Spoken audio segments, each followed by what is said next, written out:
மக்களின் முதல்வர் செல்வி ஜெயலலிதாவின் பிறந்த நாளை முன்னிட்டும் மக்களின் முதல்வர் தமிழக முதலமைச்சராக மீண்டும் பதவியேற்க வேண்டியும் பல்வேறு பகுதிகளில் தொடர்ந்து பிரார்த்தனைகள் மேற்கொள்ளப்பட்டு வருகின்றன.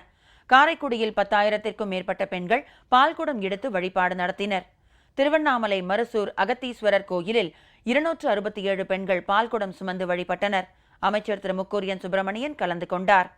தூத்துக்குடி மாவட்டம் எட்டயபுரம் நகர கழகம் சார்பில் 300க்கும் மேற்பட்ட பெண்கள் பால்குடம் எடுத்து வெக்காளியம்மனுக்கு சிறப்பு அபிஷேகம் செய்து வழிபட்டனர். அமைச்சர் திரு SP சண்முகநாதன் உள்ளிட்ட கழக தொண்டர்கள் பங்கேற்று மனமுருக வேண்டினர். விழுப்புரம் மாவட்டம் பூவரசன் குப்பத்தில் பகுதி நேர ஆசிரியர்கள் சங்கத்தின் சார்பில் லட்சுமி நரசிம்மர் கோயிலில் சிறப்பு அபிஷேக ஆராதனை நடைபெற்றது. மக்கள் முதல்வர் தமிழக முதல்வராக வேண்டி திருவாரூர் மற்றும் சுற்றுப்புற பகுதியை சேர்ந்த 23 பேர் கொண்ட குழுவினர் இருசக்கர வாகனத்தில் நேபாள நாட்டில் உள்ள முக்திநாத் நாராயண பெருமாள் கோயிலில் சுதர்சன யாகம் நடத்த யாத்திரை தொடங்கியுள்ளனர்.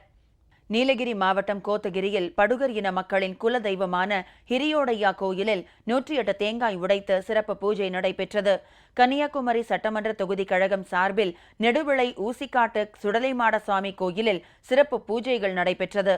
நாகர்கோவிலில் அகில பாரத பிராமணர் சங்கம் சார்பில் வடிவீஸ்வரத்தில் 21 வேத பண்டிதர்கள் பங்கேற்று ஹோம பூஜைகள் செய்தனர். திருநெல்வேலி மாநகர் மாவட்ட MGR இளைஞரணி சார்பில் ஸ்ரீ முத்தாரம்மன் சமேத குருசாமி கோயிலில் மாவிளக்கு பூஜை நடைபெற்றது. திருவாரூர் வடகரை ஸ்ரீ சொக்கநாதர் ஆலயத்தில் 1008 சுமங்கலி பெண்கள் குத்துவிளக்கு பூஜை செய்தனர்.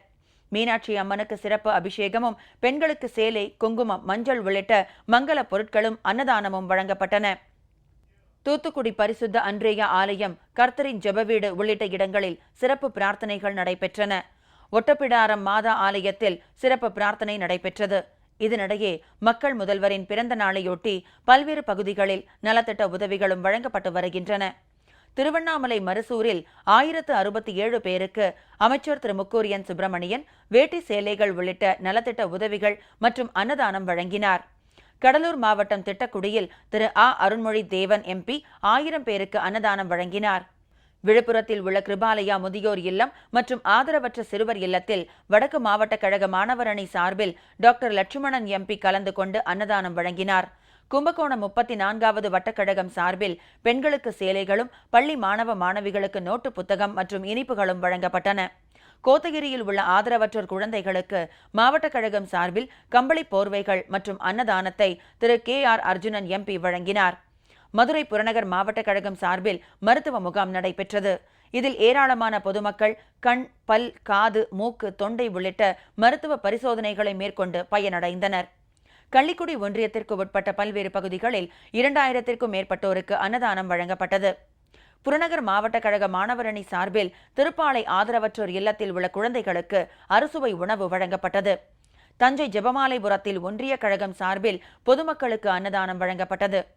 திருநெல்வேலி மாநகர் மாவட்ட கழக மாணவர் அணி சார்பில் பாளையங்கோட்டை பெருமாள்புரத்தில் ஆதரவற்ற குழந்தைகள் காப்பகத்தில் குழந்தைகளுக்கு புத்தாடைகள் வழங்கப்பட்டன. திருப்பூரில் திருமுருகன் பூண்டி விவேகானந்தா சேவாலய குழந்தைகள் கண்டுகளிக்க வண்ண தொலைக்காட்சி பெட்டி மற்றும் நோட்டு புத்தகங்கள் வழங்கப்பட்டன. திண்டுக்கல் வடமதுரை அரசு ஆண்கள் மேல்நிலைப் பள்ளியில் சிறப்பு மருத்துவ முகாம் நடைபெற்றது.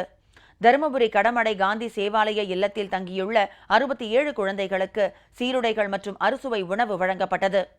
தூத்துக்குடி, வேடசந்தூர், புதுச்சேரி உள்ளிட்ட பகுதிகளில் மக்களின் முதல்வர் செல்வி ஜெயலலிதாவின் பிறந்த நாளையொட்டி ஏராளமான நலத்திட்ட உதவிகள் வழங்கப்பட்டன.